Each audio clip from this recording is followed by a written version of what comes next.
জিয়া উদ্যানে গিয়ে কি এমন হলো তাই নিয়ে থাকছে ভিডিওটি। আসসালামু আলাইকুম everyone, welcome to Tisha's dream.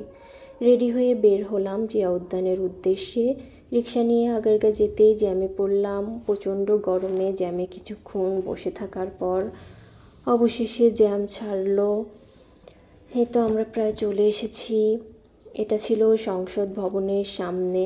ভিউটা অনেক সুন্দর ছিল, এজন্য একটু ক্লিপ নিয়ে নিলাম। আমরা রিক্সা থেকে নেমে হেঁটে উদ্যানের দিকে যাচ্ছিলাম। এটা ছিল উদ্যানের সামনের লেকটা।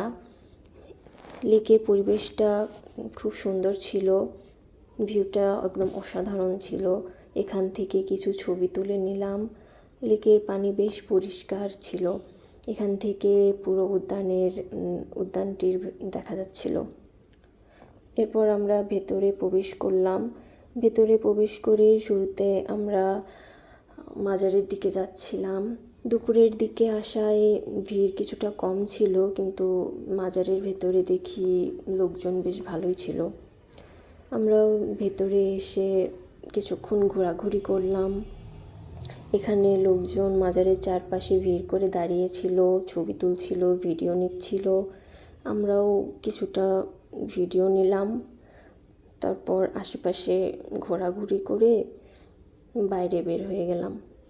দেন আমরা এখান থেকে আম মাখা খেলাম, পেয়ারা মাখা খেলাম, তারপর আমড়া মাখা খেলাম। খেয়ে আমরা সামনে লেক ছিল, লেকের পাড়ে গিয়ে বসলাম। লেকের ভিউটা অসাধারণ ছিল। এখানে আমরা বসেছিলাম বেশ কিছুক্ষণ। এখানে পুরো লেকটা দেখা যাচ্ছিল। লেকের ওই পারে অসংখ্য দোকান ছিল, খাবারের স্টল, এছাড়া অন্যান্য আরও অনেক স্টল ছিল। আমরা লেকের ভিউটা এনজয় করছিলাম, অনেক ভালো লাগছিল। কিছুক্ষণ পর পর হালকা বাতাস আসছিল। লেকের পানি স্বচ্ছ ছিল অনেক। বাই দ্য ওয়ে, এই লেকে অনেক মাছ ছিল, কিছুক্ষণ পর পর মাছ দেখা যাচ্ছিল। দেন এখানে আমি আর আম্মু একটু ঢং করে নিলাম। দেন আমরা এখন বের হব। উঠে দেখি প্রচণ্ড ভিড়, এত মানুষ, মানে ঢাকা শহরের অর্ধেক মানুষ ভুল করে এখানে চলে আসছিল।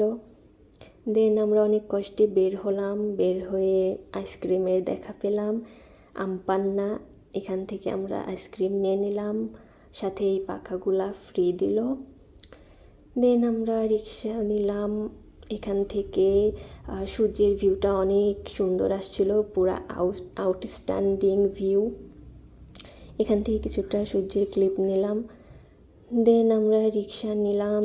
কী অবস্থা দেখছো, এখানে পুরো এত পরিমাণ জ্যাম। বিজয় সরণি থেকে আগারগা আসতে আমাদের অলমোস্ট 1 ঘন্টা সময় লেগেছিল।